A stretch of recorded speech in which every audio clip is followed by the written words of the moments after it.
The first time my daughter-in-law realized she could not access my husband's company accounts anymore, she called my son in a panic. I did not raise my voice. I did not slam a door. I simply folded my hands in my lap and listened as the silence on the other end of the line grew heavier by the second. By then, I already knew more than they ever imagined. It had been 3 weeks since the attorney explained the full structure of the trust Harold left behind. 3 weeks since I discovered that while Daniel believed he would automatically inherit operational control of Henderson Construction, the voting shares had been placed in a revocable trust under my name. Not half. Not shared. Mine. The clause was precise. Until I voluntarily transferred authority, no executive decision could be finalized without my signature. I remember sitting in Mr. Whitaker's office, sunlight cutting across his polished desk, as he adjusted his glasses and said, "Mrs. Henderson, your husband wanted to ensure you were protected, not managed." That word stayed with me. Managed. Because that was exactly how Romy had begun treating me after the funeral. Like an aging asset that needed supervision. I did not tell Daniel about the trust structure that afternoon. I let him believe the company would function as usual once probate finished. I let Romy walk through my kitchen with a measuring tape, discussing renovations as though I were already gone. But quietly, I authorized a review of every corporate account. The forensic accountant Mr. Whitaker recommended was thorough. Transfers had been made over the last 18 months. Consulting fees to a marketing firm that existed only on paper. Reimbursements for travel that never appeared on the company calendar. Each invoice led back to an account connected to Romy's cousin in Phoenix. The numbers were not astronomical, but they were deliberate. Controlled. Repeated. When the accountant placed the folder in front of me, he did not need to explain the pattern. I traced each transaction with my finger, feeling less like a grieving widow and more like the wife of a man who had quietly anticipated this moment. Harold had begun separating certain financial pathways 5 years ago. At the time, I thought it was simply cautious business practice. Now I understood it was foresight. The next step required restraint. Instead of confronting them, I instructed the company's bank to require dual authorization for outgoing transfers above $5,000. My signature became mandatory. Romy discovered this when a scheduled wire failed to process. Daniel called me that evening. His voice was tight but controlled. "Mom, the bank says there's a restriction on the account." I let a pause settle between us. "Yes, dear. I requested additional oversight. It is standard during transitional periods." Romy's whisper hissed in the background, though she tried to muffle it. Daniel cleared his throat. "That is not really necessary. I am handling operations now." "Are you?" I asked gently. The question was not loud. It did not need to be. For the first time since Harold's burial, Daniel did not respond immediately. I could almost see him calculating what I knew. The following morning, Mr. Whitaker filed preliminary paperwork to suspend discretionary bonuses pending internal audit. Again, I said nothing publicly. I continued packing boxes upstairs, sorting Harold's sweaters by season, allowing the house to appear vulnerable. But every legal safeguard was tightening beneath the surface.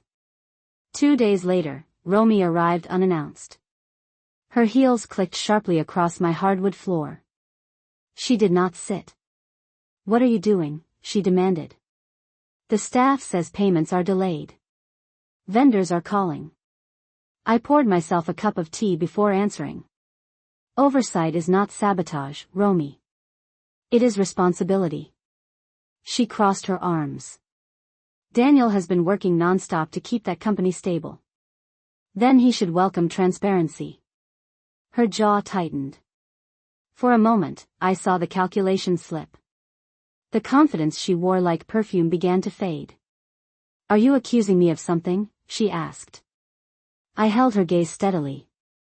"I am ensuring that nothing improper continues. I did not present the evidence. Not yet. I wanted them to feel the uncertainty first. Fear grows best in silence." That evening, Daniel called again, less composed this time. Mom, vendors are threatening to pull contracts if payments are not released. They will be released once documentation is complete, I replied. You have nothing to worry about if everything is clean. The word clean lingered between us. He exhaled slowly. You do not trust me. I closed my eyes for a moment, feeling the ache of that sentence. Trust is not inherited, Daniel. It is demonstrated. After we ended the call, I walked through the quiet house and stopped in Harold's study. The leather chair still held the faint crease of his presence. I ran my hand along the desk where he used to balance spreadsheets late into the night. He had seen this coming. Not the betrayal exactly, but the possibility of it. And instead of preparing me with warnings, he prepared me with authority. The following week, formal notices were delivered to the company's accounting department announcing a temporary executive oversight review authorized by the majority shareholder. My name appeared in bold at the bottom of the page. When Daniel received his copy, he drove straight to the house. He did not knock. What is this? He asked, holding the letter like it might burn him. I remained seated at the dining table, the same table where Romy had once told me to pack my bags. It is a standard compliance review, I said calmly. You are sidelining me, he accused. I am protecting what your father built. His expression shifted from anger to something more fragile. From me? I met his eyes. From anyone who sees it as an opportunity instead of a legacy. Romy stood behind him in the doorway, silent for once. I watched her carefully. This was the moment she realized the balance of power had changed. Not publicly. Not dramatically. But irrevocably. I did not need to shout. I did not need revenge. I needed clarity and control. And as I folded my hands once more on the polished wood surface of that dining table, I understood something simple and steady. They thought grief had weakened me. They forgot that grief can also sharpen a mind. I would not expose everything yet. Not until the right setting. Not until every document was in place. Let them wonder how much I knew.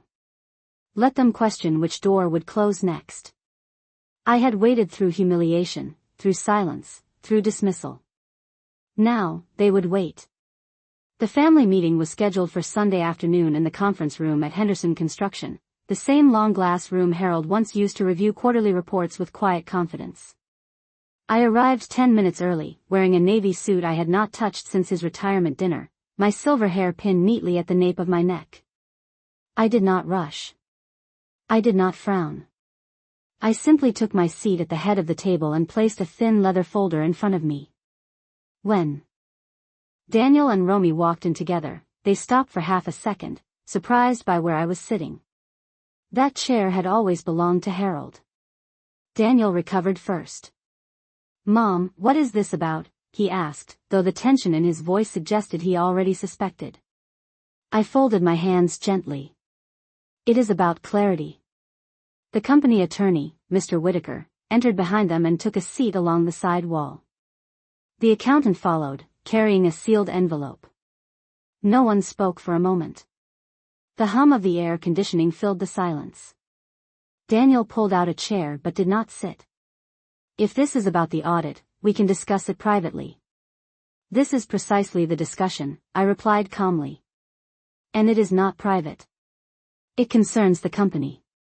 Romy lowered herself into a seat, crossing her legs carefully, though her fingers tapped against the tabletop. We have done nothing wrong, she said quickly. I looked at her, not with anger, but with steady focus. That is what we are here to confirm. Mr. Whitaker opened a folder and slid several printed statements across the table. Over the past 18 months, recurring transfers were made to a marketing firm registered in Phoenix, Arizona, he began in an even tone. The firm does not maintain a physical office and shares banking details with a personal account connected to a relative of Mrs. Henderson.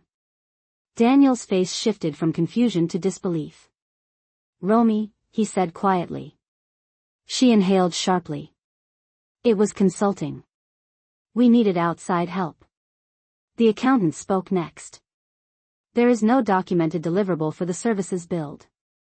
No campaign metrics. No invoices with verifiable work. I did not interrupt. I let the facts rest between them like stones. Daniel finally sat down. How much? He asked. $284,000 over 18 months, the accountant replied. The number did not echo loudly, but it changed the air in the room. Daniel pressed his palms flat against the table. Romy, tell me this is a misunderstanding. Her voice rose slightly. I was trying to help.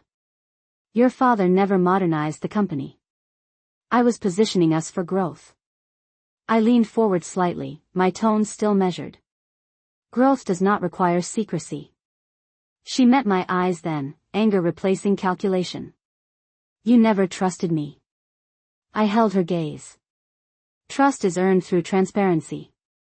Daniel looked at me, pain and embarrassment mixing across his features. Why did you not come to me first? He asked. I answered without hesitation. Because I needed evidence, not arguments. Mr. Whitaker cleared his throat. As majority shareholder, Mrs. Henderson has the authority to suspend executive privileges pending full restitution and restructuring. Daniel's head lifted. Suspend? Effective immediately, the attorney continued, all discretionary authority previously delegated is revoked. Interim oversight will remain with Mrs. Henderson until a new compliance framework is established. Silence followed. Not dramatic. Not explosive. Just heavy. Romy stood abruptly. You are humiliating us, she said. I remained seated. No. I am correcting what should not have happened. Daniel stared at the documents again.